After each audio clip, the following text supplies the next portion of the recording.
This podcast contains discussion around depression and suicide. If you're experiencing feelings of sadness, depression, or thoughts of self-harm, stop and seek help now. There is someone waiting to talk to you right now on Lifeline's crisis hotline, 13 11 14, or call 000.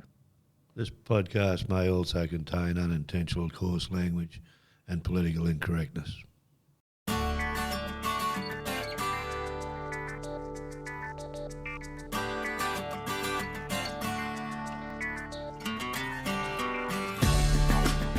Hello and welcome to episode 4, season 2, You Wouldn't Be Dead for Quids podcast with Graham Cotter, the Augathella fella. How you doing today, Graham? Wouldn't be dead for Quids, Ruth. Beautiful.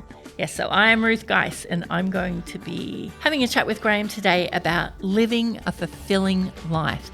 Now in part 1, which was episode 3 of this season, we talked about the different areas of life, health, relationships and career.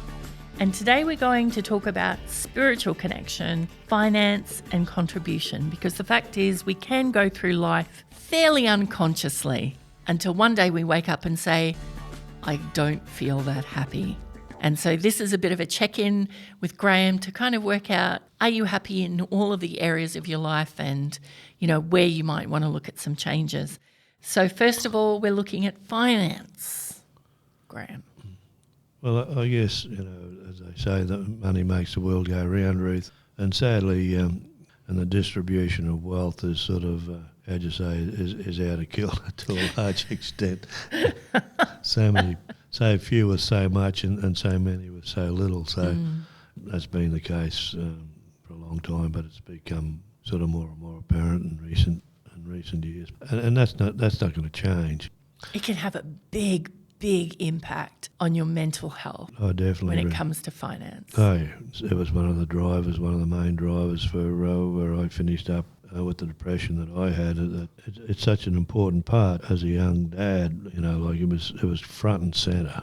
And I actually held down 3 jobs, so, Crikey. To make ends meet. Which can then have a big impact on your relationships. Oh, yeah, no, it's the old story. It's all about balance, and using the time that you do have sensibly, add value to whatever you do, no matter what you do.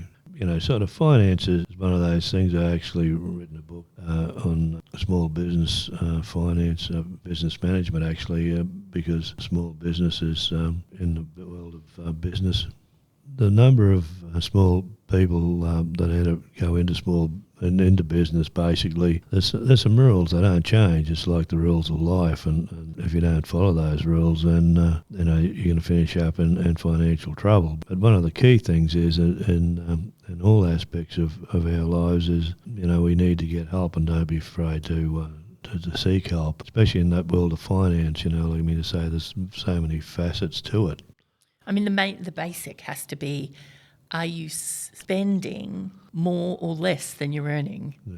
So you want to be spending less than you're earning. I guess you want to be able to have a safety net, an emergency fund. It is about getting help, isn't it? There's plenty of places. Don't Suck the Pencils is a really, really good book to read, and that is available on your website, isn't it, Graham? Yeah. It's got some really good basic business principles that I think maybe can apply across. Yeah, but the reason that I wrote the book in the format that I did, so there's lots of cartoons and what have you, because I actually wrote it to target the owner-drivers and small fleet operators in the transport sector, road transport sector, and sort of most of those people wouldn't pick up a book. And the reason it's called Don't Suck the Pencils is... Have you ever heard the yarn about the constipated accountant? Well, he couldn't budget, but eventually he worked it out with his pencils. Nice. Nice. Yeah. So hopefully, and there's lots of cartoons, and it's certainly in plain English, and but the underlying theme of the book is if you've got to have all those business fundamentals. And I'd liken the same process or the same analogy to life is, and being in business is all about having all your administrative and those underlying aspects of business in place and ticking, because you might be the tradesman in the world, but if you haven't got the business foundation there to support you, then very likely you'll fail. And in life generally, and there's some fundamental basic building blocks of who we are and how we are, and they're the values that drive us. And if you're out of sync with your values, you're going to fail in life as well. No, but the key message with finance, the absolute key message, has to be there's no shame in asking for help. The only silly question is the one that you don't ask. It's very important because with something like finance, as a Schitt's Creek tour guide, that finance can really get you up there pretty fast. Yeah. And so that's one of the aspects where better looking at it than not. Yeah. Oh yeah, without a doubt, Ruth. But it's like life generally, and it's those basic fundamentals that you really need to understand, and that's the reason that I wrote the book was just to point those out, because at the end of the day, if you're basically buying yourself a job, so if you don't understand the costs and you don't understand all those fundamental elements that that make that business viable, as well as having the systems and the processes in place, well, I can assure you're destined to fail. And so our next area we were going to look at is spiritual connection. Now, we looked at this in detail, I think it was episode 12 of season 1, but just, to recap on it very quickly here, it is about what connection do you have? Do you go to church? Do you go bush? Do you go out on the water? Where are you when you feel most at peace? Do you meditate? Yeah, I guess, as I thought that episode 12, if you haven't listened to it, it'll be, I thought it come together really well, Ruth, and because at the end of the day, we're spiritual beings having a physical existence at the end of the day. So, there is that connection to something outside ourselves that's far, far bigger than us as individuals, and being in step with that spiritual being, and has a lot to do with the values and the rest of it that define who we are. I guess giving that time to be able to sit in stillness, whether you are doing that around a campfire, or whether you're doing it while you're holding a fishing rod, or you're doing it while you're kneeling in church, or each morning when you meditate to connect. But the last one that we were going to look at was contribution. So what contribution are you making to your community? Yeah. Contribution, it doesn't necessarily mean it can mean any number of things, like if a contribution might be helping an old lady carry her groceries or something like that. It's just taking that time to give to someone else who needs your help. And I remember when I was a kid and my parents used to tell me it is better to give than to receive. I thought, you're joking, as if. But obviously as I've grown up, I understand the joy that giving back can actually give you. And it's much more satisfying than necessarily being in life for what you can get out of it, being in life for what you can put into it. Yeah, no, that's exactly right. And I said most of my working life, and especially in later life, was that I don't get my jollies from making a lot of money. What drives me is helping good people reach their full potential, and that's probably why I found myself in this space here, because... Yeah, you think you were destined. Yeah, well, I probably was, unwittingly. I certainly didn't set off on that pathway, but, I've probably made a lot of other people rich, and one of the things I'll say, I arrived with the arse out of my pants, and I'll probably go out the same way. So.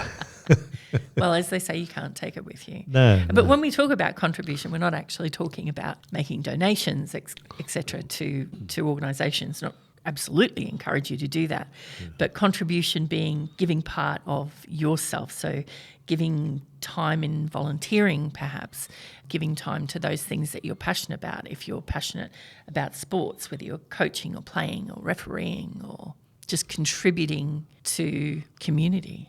Yeah. Well, I guess probably the most valuable element of our world is time. And, we don't... 168 hours a week, that's all each of us have. Yeah. And it's how you use that time. And like I mean to say, it really is so precious, and you don't realise it until it's almost gone.